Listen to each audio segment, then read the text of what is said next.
All right. Welcome to Tactical Thursday here at Casa de Parker. Just a real quick overview of a couple things we do, and hopefully gives a clearer picture of some of the things we do in training and why we train what we train. But one of our favorite exercises that we do here is our 3-on-2 to goal. Sometimes we do it 4v2, but we're going to kind of go through this with 3v2. And this is a scenario that usually happens in the last quarter of the field. So it's usually, if you're the defending team, we're talking about in A, or if you're the defending attacking team, we're talking about in D. And then, basically for the Reds, it would be down on this end. So if the red team was attacking, and we're just going to go through some of the tactical decisions they would have as if they were attacking in the D quadrant as we go A, B, C, D. And then the blue team would be the defending team, and they would be defending in the A quadrant. So we'll just kind of go through real quick, just a quick refresher at this handy dandy thing here. Just our attacking progressions. Can I finish? Can I pass to someone who can finish? Can I break the line? Can I take space forward? Can I switch lanes? Can I keep possession? So why don't we kind of go through that and the decisions that we would be making with the red players here. So usually our ball is going to start with our keeper, and our keeper is going to outlet one side or the other. And she needs to be thinking about, well, maybe she's not close enough to score, but maybe she can play someone directly in who can. So maybe her first decision is, can I play this player who's the closest one to goal, that we could play a split level pass. So if we think about which is a level 3, so we think about the passing level designations, which I'll bring that up here. So just real quick, our passing level designations, which are level 1, level 2, and level 3.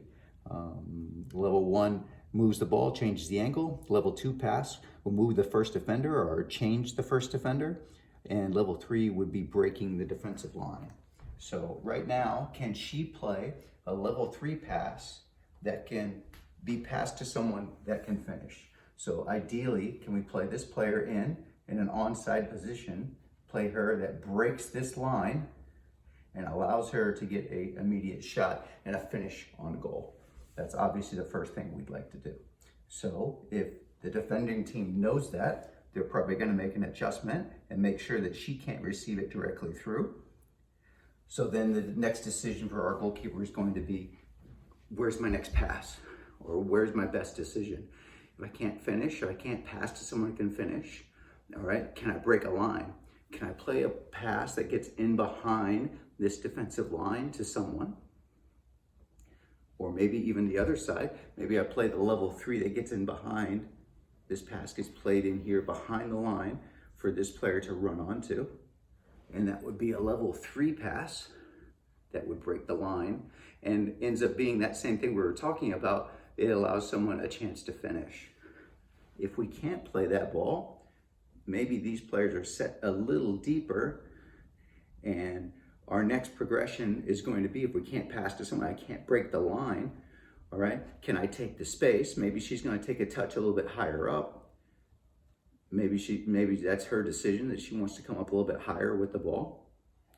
Or the next level on that would be, can I switch lanes? So if I'm in this middle channel, which is 3 for us, can I play it out to 2, or can I play it out to 4? Or, on the big field, if we weren't playing this restricted game with the space, we play it out here to 1, or play all the way to the other touch line, which would be out to 5. And what does that do? If we play it out here, it's probably going to make these players adjust, because she's probably not going to be marking here and allow this player to get the ball out wide and dribble in here on goal. So what does it do? It moves defenders. So now that defender's got to move to now that creates a different choice for this player. Now she's got to make a decision, and it goes through the progressions again. Can she finish? Can she pass to someone who can finish? If she can't do that, can she break a line? If she can't do that, can she switch the lane? And then can she take space? Maybe she can beat the player down the end line. And if we can't do that, can we go ahead and switch lanes and then maybe go ahead, and if we can't do all those, we'll keep possession. Teams will not usually mark a goalkeeper when we have possession. So that's always number 6, but always an option for us. So there's a whole lot of choices that we have to make here in attack. And every single time we move a ball, hopefully we're moving defenders. People think that possession is just trying to keep it and just trying to move the ball around, or any type of game we play that doesn't involve a goal means we're just trying to play keep away. And that's really not the objective. The objective is, can we manipulate these defenders to a point that we can play this player directly in so we can get what we want? Can we get a finish? Can we get a pass to someone who can finish? And maybe we manipulate players this way. This player comes over here and is calling for the ball and drags this player here to allow this player a direct play in on a goal. So there's a whole lot of decisions that go on when we play this game in attack. And it's the same thing defensively. When we kind of talk about our defensive progressions for the blue team, it's several of the same things. As far as making choices, we make bazillion choices in this game that affect us on the big field. So if you can read this, it's defensive progressions. Deny forward, our first thing, pressure on the ball, and then forcing one way.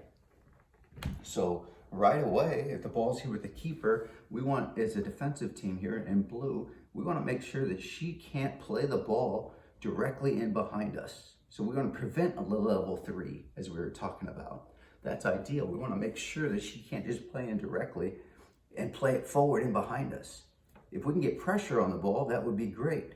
But in this scenario, it's a 4v3, and it's very hard for us to get pressure on the ball. So now what we want to do is we want to guide it one way or the other. Maybe we're going to hold our line a little bit higher. That makes this player have to drop in and squeezes the space because she can't be offside. So maybe we're coming all the way to the halfway line. And now we're making the goalkeeper make a decision. If she's got it over here on her left foot, we're probably going to tuck in a little bit tighter on this side, anticipating the ball to go this way. The ball swings over to her right foot, might be doing the same thing. We might just cheat over a little bit this way, anticipating the ball going this way. Regardless, as that ball travels, we have to travel. If we play it out here, she's going to slide and deny the ball being played forward immediately. And now we're trying to get pressure on the ball. The role of that first defender, we want to make sure that she can get pressure on the ball. So can we get pressure on it? Steer the attack wide. That's really what we want to do, that first defender. That second defender needs to read what's happening and support that first defender, both vocally and positionally. And then our third defender, who in this case ends up being our goalkeeper, she has to balance this out. Make sure that it's not a direct play into goal. So the first defender here wants to try and get pressure on the ball and deny it going forward as it's played here. It's going to depend on which foot she gets it on. She can force it out wide. Ideal, that's great, because we're going to make the field smaller. As that happens, my second defender has to read. Is this player, where's the next pass? What is she going to do? What is the player on the ball going to do? Where is her support? Where is she likely to play the next pass? Is she going to go and take this player off the dribble? Am I reading that? Then all of a sudden we've got to exchange roles. And she becomes the first and she becomes the second defender. Why? Because she's beating her off the dribble there. So there's a whole lot of tactical decisions that goes into this as the first and the second defender. So just some of the things that we kind of cover, and one of the reasons why we play this game, because it happens all the time in the quadrants of A and D. So this gives us a chance to kind of formulate that and put that into a situation that we're repeatedly making decisions in those types of game-changing areas. So hopefully that helps. Just a little bit of a tactical Thursday discussion for you. Any kind of questions, let me know, and hopefully it kind of gets the things kind of going in the brain a little bit. All right. Hope you guys have a great night.